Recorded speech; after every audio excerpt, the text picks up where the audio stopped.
आसमान में एक लाल सा रंग छा गया था। राजा ने अपनी सबसे ताकतवर सेना को बुलाया। वे योद्धा जो लोहे की बख्तर पहने हुए थे और जिनकी आंखों में किसी भी कीमत पर राजा का आदेश पूरा करने का जुनून था। उसने कहा, इन तीनों को तुरंत बांध दो और जैसे ही भट्टी तैयार हो इन्हें उसमें फेंक दो। सैनिक आगे बढ़े। उनके हाथ में मोटी रस्सियां थीं, लेकिन जैसे ही उन्होंने सदरक, मेंशक और अबेदनगो के हाथ पकड़े, वे महसूस कर सकते थे कि इन तीनों के शरीर में न कोई डर की कंपी थी, न भागने की कोशिश। उनके होंठ शायद धीरे धीरे कुछ बोल रहे थे, और अगर कोई कान लगाकर सुनता तो समझ जाता। वे अपने परमेश्वर से प्रार्थना कर रहे थे। भीड़ अब महल से निकलकर भट्टी की तरफ बढ़ने लगी। कुछ लोग उत्सुक थे, कुछ डर रहे थे, और कुछ ऐसे भी थे जो मन ही मन सोच रहे थे, क्या वाकई इनके परमेश्वर में इतनी ताकत है कि ये आग से बच सकें? जैसे जैसे वे भट्टी के करीब पहुंचे, हवा और गर्म होती गई। जमीन पर लपटों की हल्की सी चमक पड़ रही थी। भट्टी का मुंह खुला था और अंदर की आग किसी भूखे दानव की तरह गरज रही थी। सैनिकों ने रस्सियों से तीनों को कसकर बांध दिया और अब सिर्फ राजा का आदेश बाकी था। भीड़ ने सांस रोक ली। ये वह पल था जो अगले कुछ सेकंड में इन तीनों की जिंदगी या मौत तय करने वाला था।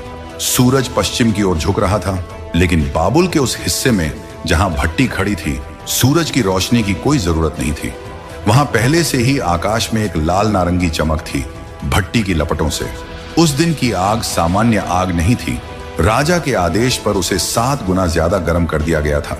भट्टी एक विशाल गोलाकार संरचना थी, मोटी ईंटों और लोहे से बनी हुई। उसके चारों ओर सैनिक तैनात थे ताकि कोई पास ना आ सके। ऊपर से धुएं के काले बादल उठकर आसमान में फैल रहे थे और हर लपट बाहर निकलते ही जैसे हवा को भी जला देती थी। भीड़ धीरे धीरे वहां पहुंच रही थी।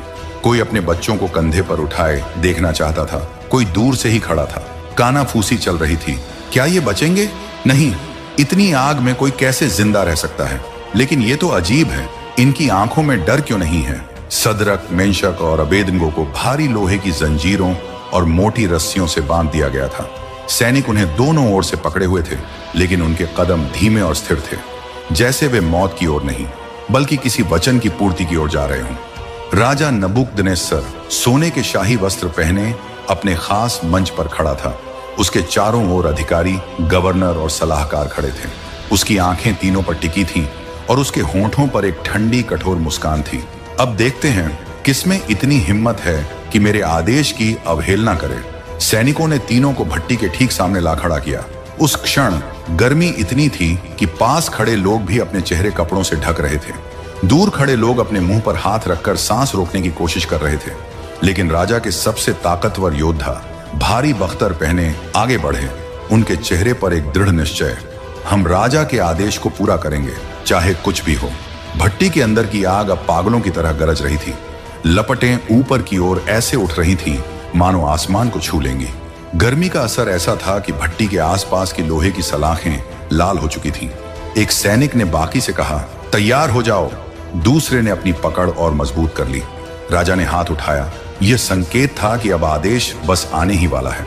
उसी क्षण सदरक ने अपनी आंखें बंद की और होंठों से एक धीमी प्रार्थना निकली, हे हमारे परमेश्वर, तेरा नाम पवित्र है। चाहे हम जलें या बचें, तेरा ही महिमा हो। मेंशक ने हल्की मुस्कान दी, मानो उसे पहले से पता हो कि यह अंत नहीं है। अबेदनगो ने अपनी निगाहें आसमान की ओर उठाईं।